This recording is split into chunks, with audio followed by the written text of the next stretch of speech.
Howdy folks, here in Suisun City, I think that's how you say it, S-U-I-S-U-N, Suisun City. We're about halfway between San Francisco and Sacramento, and I'm here at the Western Railway Museum. Travis Air Force Base is probably about 5 miles north of us. And as you can see, it's in a nice open lot. Just open green space with tons of windmills. And today we're going to be checking out some of the railway equipment they have here.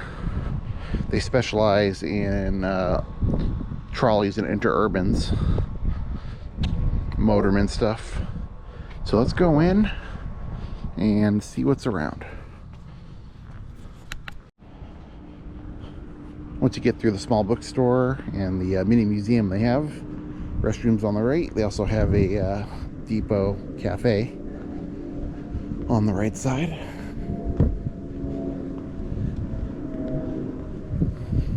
Then you make your way to the left to the exhibits.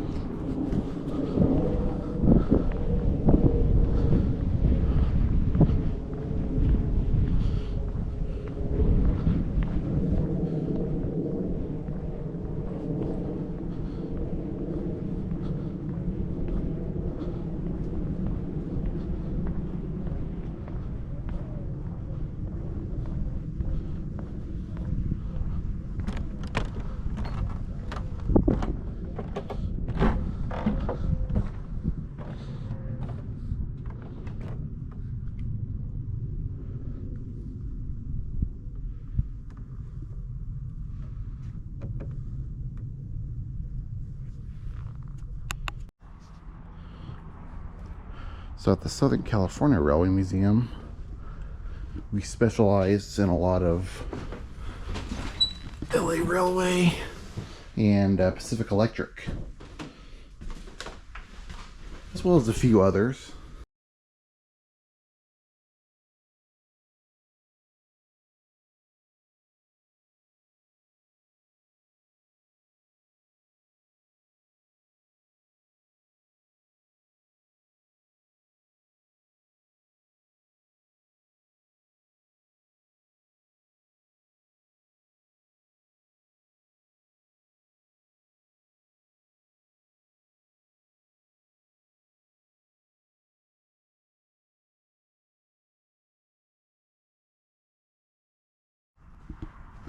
So I'm not as affluent with the history of all the trolleys here as I am down at the Southern California Railway Museum.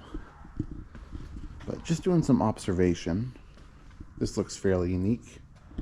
And that's probably because right on the side here it says Melbourne Tram.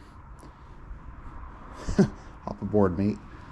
And I wonder what gave it away, maybe the koala. But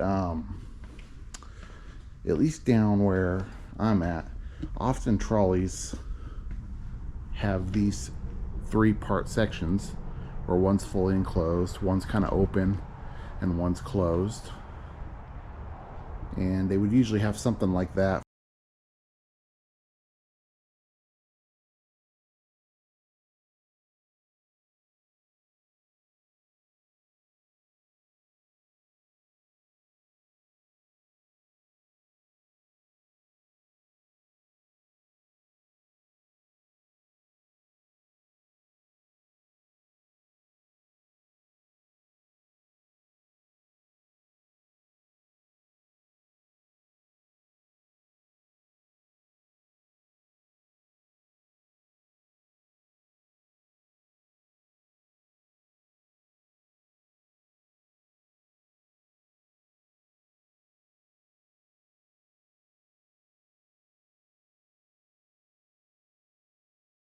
The manual brake there.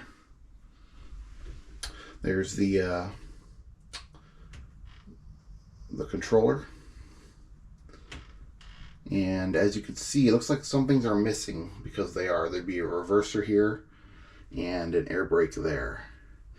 And as always, feel free to correct me in the comments if I'm off base. I don't know my Australian trolleys as well as my American stuff. But on the LA Railway stuff I've driven, or the Pacific Electric, this would be like a kind of like a dead man switch where you'd push it down, and then you could adjust the speed based on different sets. And then right there would be the reverser, forward, neutral, or reverse. And then of course the air brake. And one thing about air brakes on a lot of these trolleys is each car is kind of different. I've found some take almost a technique to get right. Sometimes you gotta know exactly where to hit the brake to get it to stop, or how much brake to actually use to get it to stop exactly where you want it. So a lot of these things are kind of some of these things are kind of touchy, and some are just built different, and some just take the right technique that you got to kind of learn yourself by actually driving them. This just says beach. So I guess this goes to the beach. This looks like it's in San Francisco railway colors. The traditional blue and gold. And I'm correct. San Francisco Municipal Railway 1003. We also have one of these very similar cars.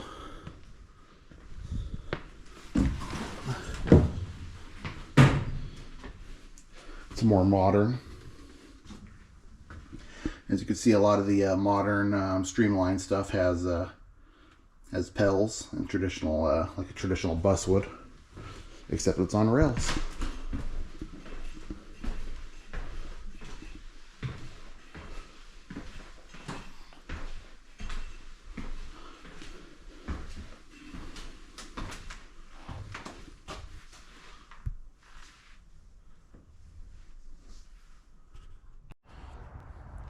I'd be interested to see if they have any LA Railway or any Pacific Electric equipment here. Another San Francisco Municipal Railway.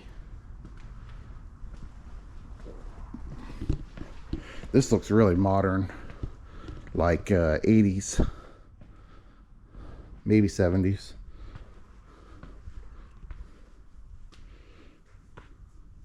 Looks like it was used in the 70s. Through the 80s.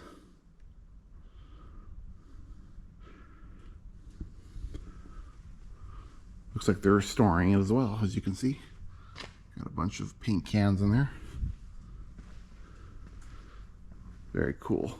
Cedar Rapids in Iowa City. This thing's far from home.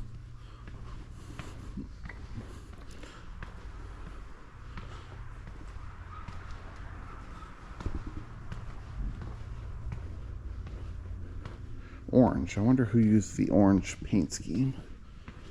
Key system. Emeryville. Okay. So it looks like it operated in Oakland and Berkeley.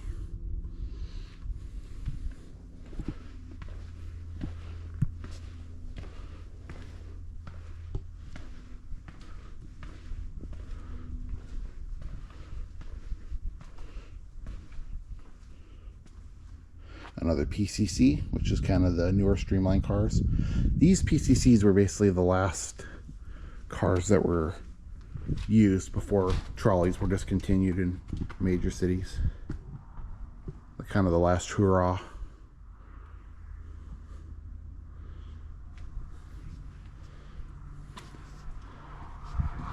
And this one is really interesting looking. Like, I would almost say this is one of the most unique streetcars I've ever seen.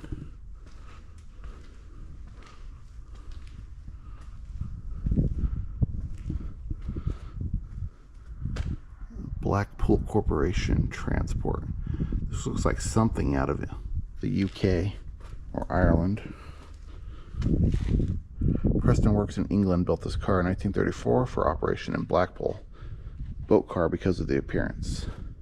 Oh, okay, so it was used in the near a seaside resort and was purposely made to resemble a boat, like a tourist kind of feel.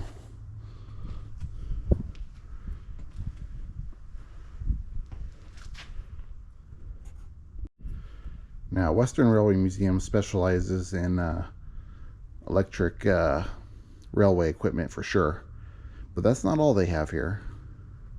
Here's a small diesel switcher.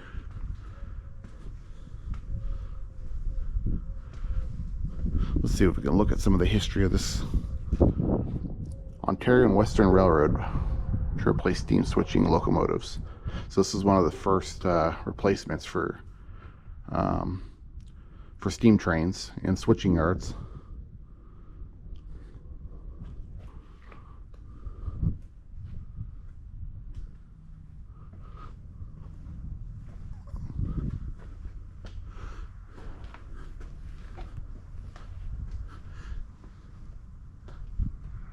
And those of you who play the Derail Valley on Steam probably have a love-hate relationship with this kind of engine.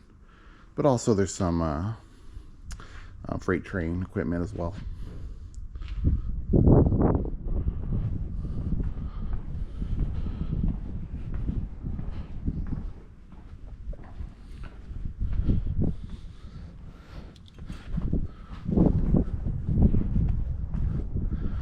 Alright, let's check out the other side. Alright, before we go on a tour of the other side of this exhibit, I want to show you this. Now, if these look kind of familiar, you probably live or have visited San Diego or Los Angeles, because on the left is a San Diego trolley, very modern, and on the right is a LA Metro trolley. I guess they're called light rail now, but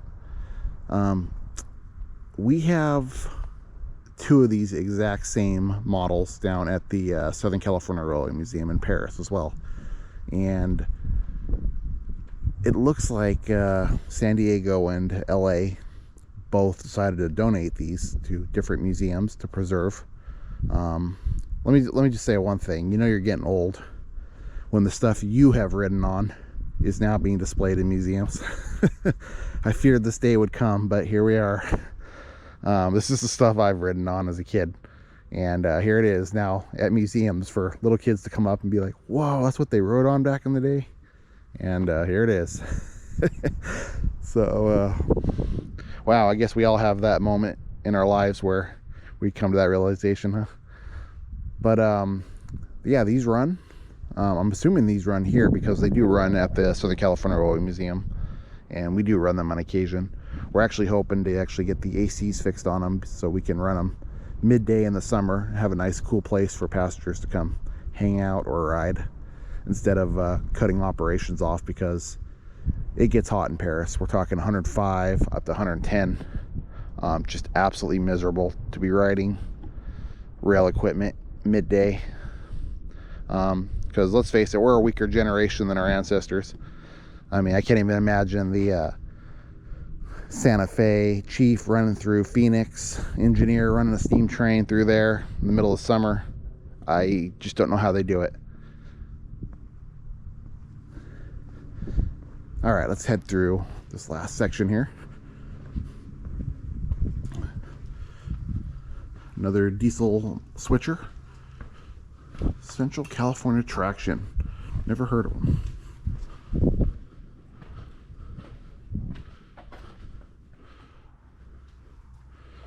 Central California Traction Company.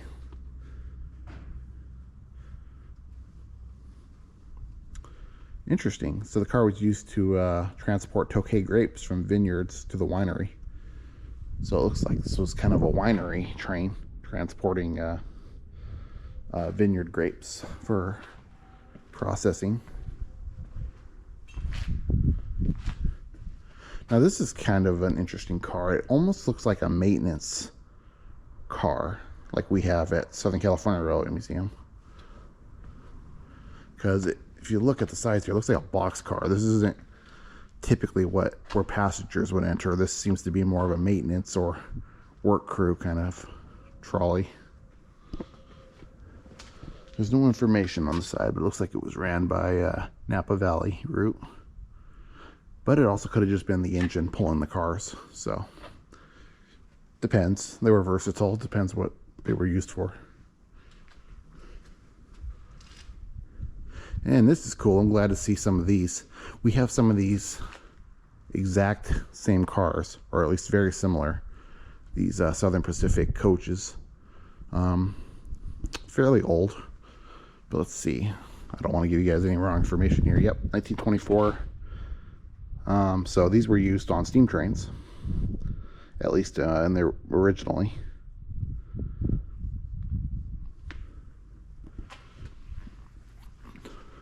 It looks like they are in need of a good bath. But if you come down to the Southern California Railway Museum, and again, I don't want to disdain you not from coming here. You should definitely visit here too. But if you come down to our museum, we do have these in regular service. You can ride in these, being pulled by diesels. And once our Ventura County number 2 is done with its 1472, you'll be riding in these behind a steam train.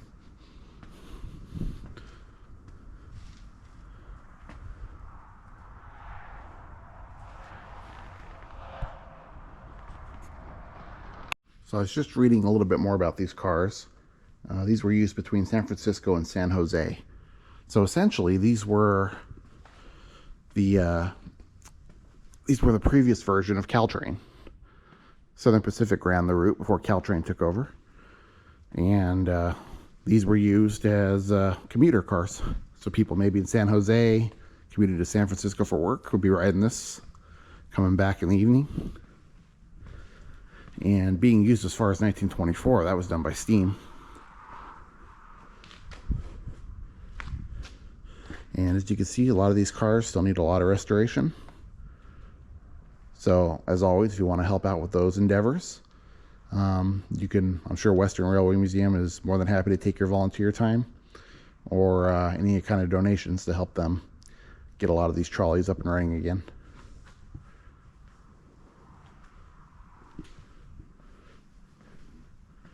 Look at this big boy. Now this is a huge trolley. This is probably one of the biggest interurban trolleys I've seen.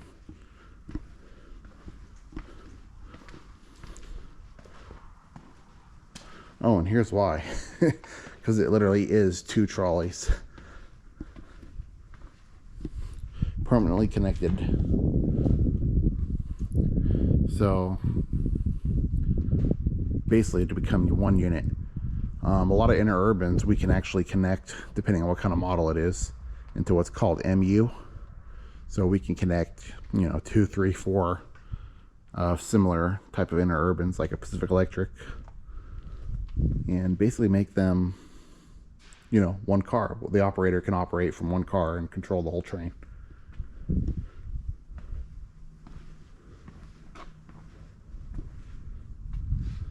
So this is actually an open trailer they're going to restore here. Can't wait to see this guy running on the main line here at the Western Railway Museum in the future.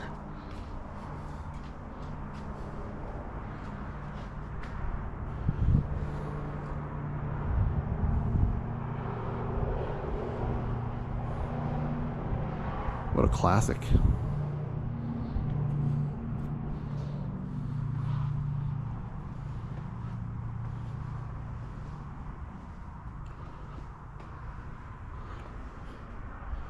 This one's a bit older. If I find a information panel, I'll tell you how old. Again, I don't know all the history of a lot of the cars here like I do Southern California Railway Museum. But you can see the wood paneling. A lot of interurbans became steel later. So this could have been early 20th century.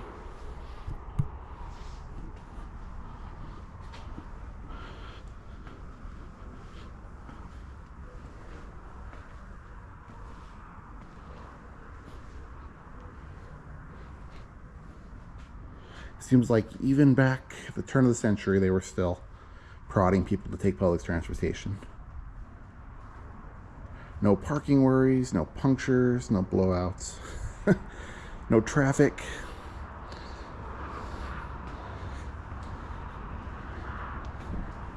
except back then, you know, you probably didn't have as many vagrants to worry about stabbing you on the light rail.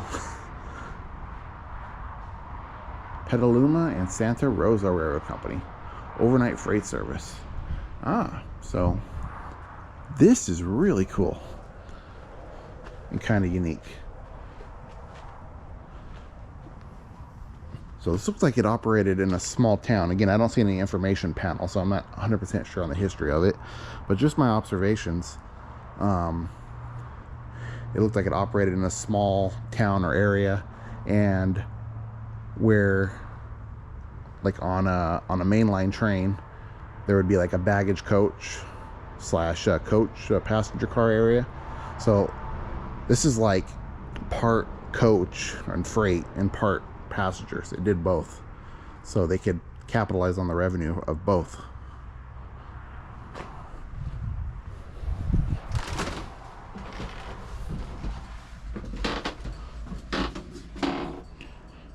They could take freight and passengers and make money on both.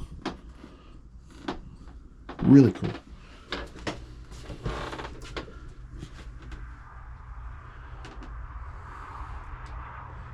And again, you see the stubs here. This is where you would actually have a key, and you would place it in, and then you'd be able to run the trolley after you, you know, put up the trolley pole, of course. So you see the little divots here. You know, each one's a speed. Go faster, faster. Turn off, coast if you need to. Reverser, and the air brake.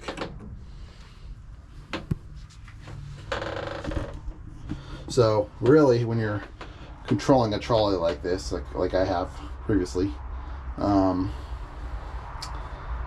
it's like you feel like an octopus. You feel like you need extra arms because you're controlling certain things, and your hands one side, your hands on the other, and you're trying to get it right and do the right amount of speed. And you know, sometimes you just got a little brake power there, and sometimes you just need to actually, like, you know, set the brake on the lap.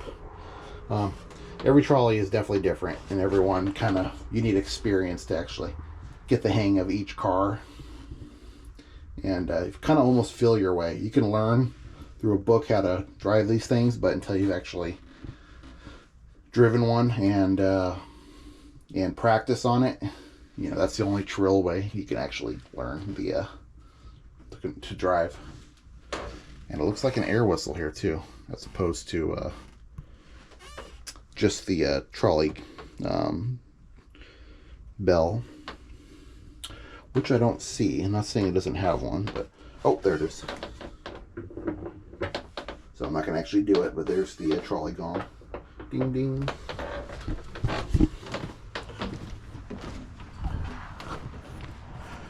Okay. Well, that's the other side of the exhibit. A lot of interesting vehicles on this side. So let's walk around and see what else we can get into. And it's 11:43 in the morning. I have a interurban route excursion ride at 12:30. So we'll walk around a little more and see what else is around. And just like the yesterday's trip to Railtown 1897, I'll have the entire ride recorded on YouTube, and I'll throw that in the description if you want to go take a ride with me down the Western Railway Museum's main line, which is definitely much longer than what we have down at the Southern California Railway Museum. So I'm a little jealous. All right, let's go for a walk.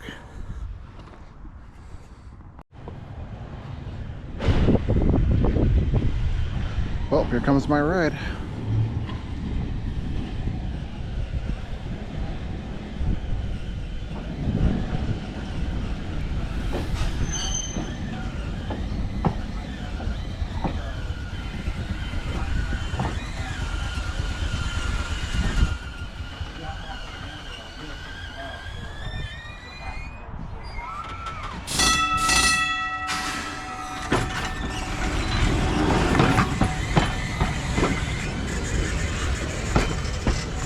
So this trolley departed at 11 a.m.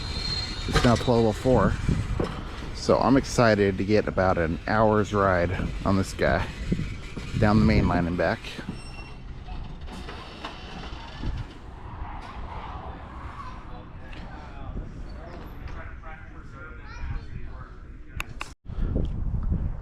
So this caught my eye. Automatic portable substation number 1. Now most trolley substations or any kind of electric rail substations are usually buildings that are connected to the network of trolley wire, and they're definitely usually grounded to the ground in actual buildings. But this one, some way, somehow, is portable, and it's one of the only portable substations I've ever seen for a railroad. So what a treasure they saved this. Looks like you could stabilize it with these, keep it in place and keep it grounded. That looks like some kind of ground right there, unless that's just some kind of no, I would say that's a ground. Not an electrician, and again, I don't know the history of all these cars like I do where I come from, but wow. A portable substation, that's a first for me.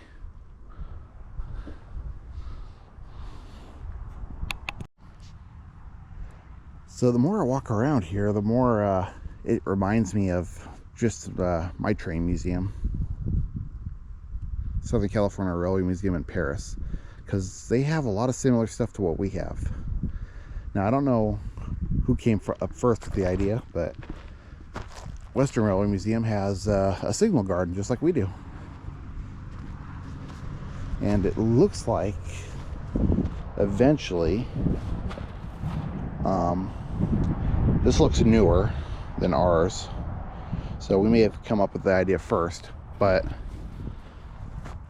just like we have, looks like they're going to set these up to where you can press a button and you can make the signal work, and it'll show you different railroad signals on a lot of this historic stuff here.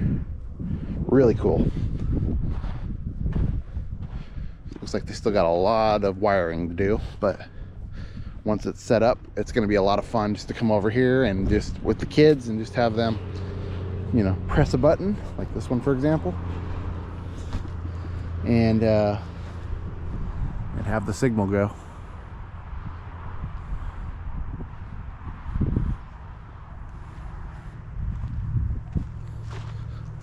So really cool. And just like us, they have just a really beautiful picnic area for you to come and just have a picnic, bring some food, have a little outing. I mean, just really beautiful. Just lots of trees and picnic areas and shade, places just to relax. Really incredible. I think a lot more places should have this.